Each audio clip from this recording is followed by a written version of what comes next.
La envidia es un sentimiento de enojo, es un sentimiento negativo que crea alguien que tiene o que es lo que nosotros quisiéramos tener o ser.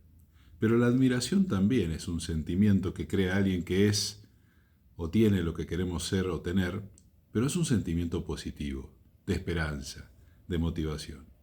Entonces, ¿qué diferencia? ¿Qué nos hace tomar un camino al otro? ¿Qué es lo que nos hace envidiar o admirar a esa persona? Porque hay personas en el mundo talentosas que se destacan y que son al mismo tiempo envidiadas por unos y admiradas por otros. Sin dudas, lo que determina que cada sujeto tome el camino de la envidia o el camino de la admiración es un juicio personal, inconsciente y o consciente que hace la persona, por el cual esa persona se siente indigna, no merecedora de tener algún día o de ser lo que esa otra persona sí tiene y sí es, y en este caso esa persona va a envidiar, no va a admirar, porque no hay posibilidad ni esperanza de algún día llegar a ese lugar. Sin embargo, la persona que admira es la persona que siente que un día puede estar ahí, o que siente que puede dirigirse al menos hacia ese lugar, que tiene el derecho, que tiene la posibilidad, aunque inclusive no lo alcance, pero tiene el camino despejado, que depende de uno, de hacer lo que hay que hacer. El mérito, la dignidad de la persona, es algo fundamental, fundamental en la vida del individuo y de la sociedad. Una sociedad sin dignidad, con individuos indignos, que no se sienten merecedores porque no hacen lo que hay que hacer para construir el mérito, la dignidad, es una sociedad que va a envidiar a otras sociedades, a otros países, y que va a envidiarse entre sí cada individuo. Y eso no suma, no sirve para prosperar. Porque la idea de la admiración, del referente inspiracional, es que te impulse, te motive, te incentive a que hagas un esfuerzo que de otro modo no harías, a que te focalices e inviertas tu tiempo y tu energía en una meta, en un sueño, que tal vez un día alcances, pero que aunque no lo alcances, te va a llevar a una situación mucho mejor que si no lo hubieras intentado. El que envidia se queda donde está. El que envidia no hace absolutamente nada para llegar a ese estado, sino que se convierte en el antihéroe, en el que quiere quitarle al que tiene y al que es, porque como siente que nunca lo va a obtener, entonces que nadie lo tenga. En la pobreza hay una envidia implícita, que es alimentada y fomentada por los gobiernos populistas de izquierda, que hacen su negocio precisamente de esta circunstancia. Esa envidia implícita está planteada en el hecho de que el pobre se siente indigno de tener una vida mejor. Se siente indigno no solamente porque no está dispuesto a hacer lo que hay que hacer, sino porque siente que nació con desventaja. Y claro, esto es cierto y puede ser cierto. Puede ser cierto y es cierto en algunos casos que hay personas que nacen en una circunstancia que ya representa una desventaja, como el que larga último en la grilla de partida, ¿verdad? Dice, bueno, ¿qué posibilidad tengo de ganar la carrera? Sí es posible, pero es muy difícil. Entonces puede ser que envidie al que tiene el mejor coche, el mejor auto y larga primero. Como sea, entre la envidia y la admiración hay un factor clave que es la dignidad. Y la dignidad se construye y la dignidad tiene que ser un objetivo dentro de la formación y de la educación de la persona. La dignidad debe forjarse y formarse en el seno familiar. En una familia en la que no hay dignidad, sino en la que hay envidia entre los miembros de la familia, y esto aunque parezca algo imposible o difícil de creer, es en las familias, entre hermanos, entre padres e hijos, hijos y padres, donde se dan las envidias más fuertes, donde se crean las indignidades más fuertes. Envidias entre la madre y la hija, o la hija y la madre, cuando la madre es más observada que la hija, cuando los hijos obtienen méritos que los padres no han ni siquiera imaginado alguna vez, etcétera, etcétera. Se trata del mérito, se trata de la dignidad. Y el mérito se construye en la familia, se construye en el colectivo, porque el ser humano es un animal gregario, es un animal que reproduce un comportamiento y una identidad colectiva. Es un animal programado por su naturaleza para hacer lo que todos hacen, para actuar en modo manada.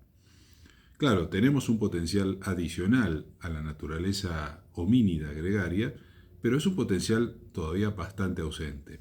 Lo cierto es que funcionamos habitualmente y todavía gobernados por el instinto, por la biología y por un estado mental precario que no logra sobreponerse al imperio instintivo y salvaje. Lo que hace es fortalecerlo y exaltarlo, en realidad. La condición colectiva del ser humano, gregaria, dependiente, este modo de funcionamiento manada, hace que nosotros sintamos que aquello que es posible para la identidad colectiva, para el colectivo, sea posible para cada uno de los individuos. Pero aquello que es imposible para todos o para cada uno de los que forman parte de esa identidad colectiva, es imposible para todos. Es decir, aquella situación, aquel reto que ninguno de mi familia ha superado, es un reto insuperable para todos. Y ya de per se hay un estado de desmérito o indignidad hacia ese reto. Es decir, si mis padres, si mi familia, si mi linaje no lo han superado, mejor ni compito, no tiene sentido. Esto es una programación de linaje, es una programación que está en la mente colectiva de esa familia o de una sociedad. Y queda ahí boyando en esa nube y cada uno la va haciendo propia. Se va identificando porque es una de las condiciones de pertenencia, para encajar en el colectivo tenemos que arroparnos con las mismas vestiduras que se arropan todos los que forman parte de ese colectivo y dan cualidad a esa identidad colectiva de la cual queremos formar parte para existir, porque es esta la demanda y la impostura de nuestra naturaleza.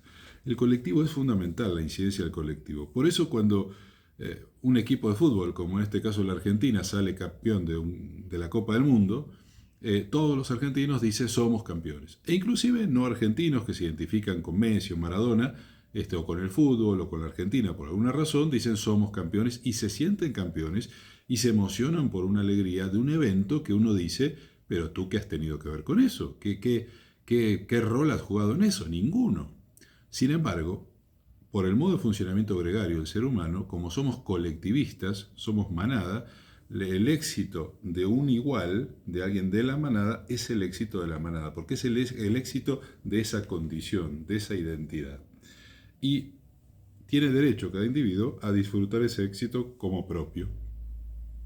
Sin embargo, los que no comparten esa identidad colectiva, no se van a identificar con ese éxito, como tampoco se van a identificar con las amenazas hacia los miembros de la identidad colectiva. Es decir, si un miembro de la familia es amenazado, todos los miembros de la familia se sienten amenazados porque la vulnerabilidad, así como el poder o los éxitos, también la vulnerabilidad es compartida.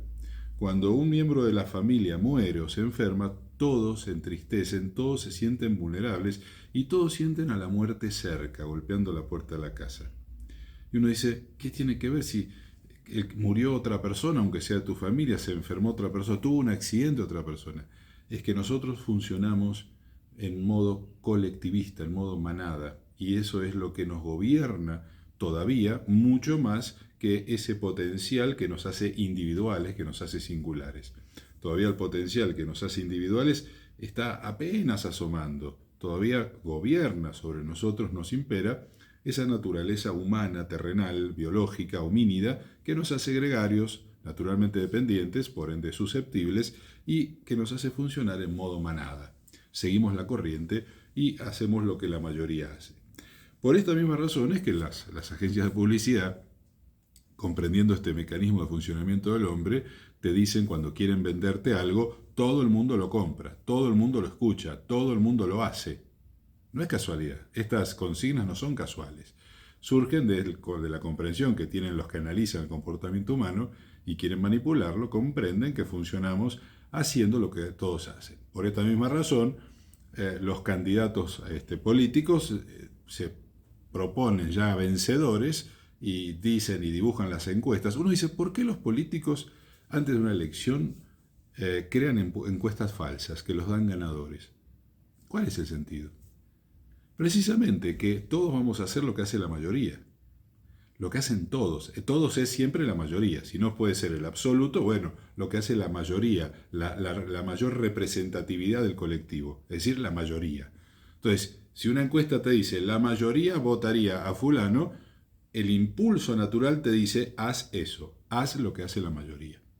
Por eso usan también esta otra treta. Como ves, hay gente que conoce de esto que te estoy explicando, hay gente que sabe cómo funcionamos, pero no te lo enseñan en las escuelas, no te lo enseñan en ningún lado prácticamente. ¿Por qué? Porque si lo aprendieras, ya no podrías manipularte como lo hacen. ¿Comprendes? Por eso yo lo estoy difundiendo. Este es mi aporte, mi humilde aporte a la humanidad. Que estés muy bien. Adiós.